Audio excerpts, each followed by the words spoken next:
নমস্কার বন্ধুরা, কেয়া কথাতে আমি কেয়া আবার এসেছি একটা নতুন ভিডিও নিয়ে। 5-6 দিনের কয়েকটা পুরনো পটল ছিল। সেই পটলগুলোকে চাকুর সাহায্যে উপরের পাতলা ছালটা আমি খড়খড় করে ছাড়িয়ে নিচ্ছি।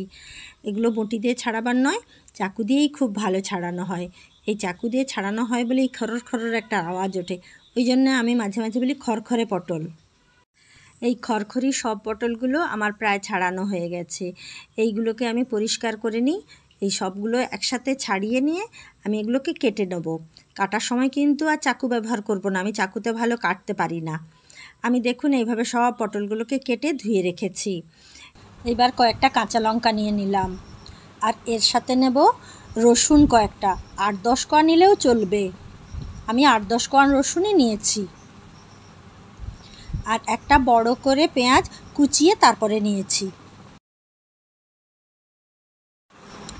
এগুলো একসাথে সব ভেজে নেব। গ্যাস জ্বালিয়ে কড়াই বসিয়ে দিয়েছি, কড়াইয়ে তেলও দিয়ে দিয়েছি। তেল একটু গরম হয়ে যাচ্ছে, অল্প তেলেই আমি ভেজে নেব সমস্ত কিছু। প্রথমে এই তেলের ওপরেই সমস্ত পটল দিয়ে আমি একবার নেড়ে চেড়ে নেব। নেড়ে চেড়ে নিয়ে ঢাকনা দেব। বারবার এটি ঢাকা দিয়ে রান্না করবেন।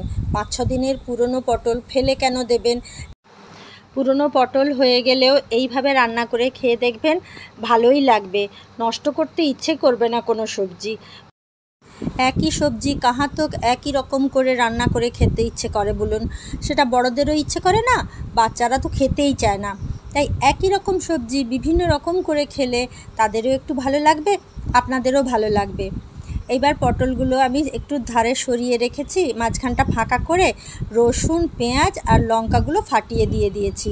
এইভাবে নাড়াচাড়া করতে থাকছি। একেবারেই কিন্তু গ্যাস বাড়াবেন না।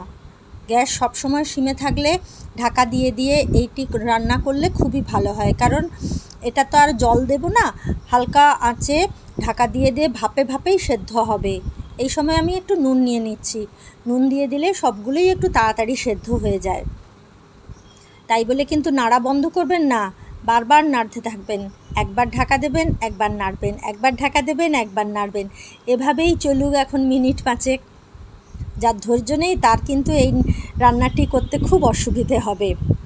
দেখুন অনেক কমে গেছে, আর একটু গা লাগা মতো হয়ে গেছে, নরমও হয়ে গেছে। আমি একটু টিপে দেখে নিয়েছি, পটলগুলো বেশ নরম হয়ে গেছে। এইবারে কিন্তু চলে যাব শিলপাটাতে। এগুলো সব নামিয়ে একটু ঠান্ডা করে আমি শিলপাটাতে নিয়ে নেব। আপনারা মিক্সচারে বাটতে পারেন, তবে মিক্সচারের থেকে শিলপাটাতে বাটলে দারুণ হয়। একটু গোটা থাকে, মিক্সচারে তো একদম প্লেন হয়ে যাবে। এই সময় আমি একটু চেখে দেখে নিচ্ছি নুনটা ঠিক আছে নাকি। নুন ঠিক আছে, একটু তেল দিয়ে দিচ্ছি। এই সময় তেল দিয়ে মেখে গরম ভাতে এই পটল ভাপা খেতে কী যে ভালো লাগে তা কি বলবো আপনাদের। আপনারা খেয়ে দেখবেন, অন্য তরকারি আর মুখে তুলতেই ইচ্ছে করবে না। যাই হোক, এইবারে আমার পরিবেশনের পালাও শেষ হয়ে গেল। যদি ভালো লাগে লাইক, শেয়ার, সাবস্ক্রাইব অবশ্যই করবেন। কমেন্ট করে জানাবেন কতটা সুন্দর লাগলো আপনাদের খেতে।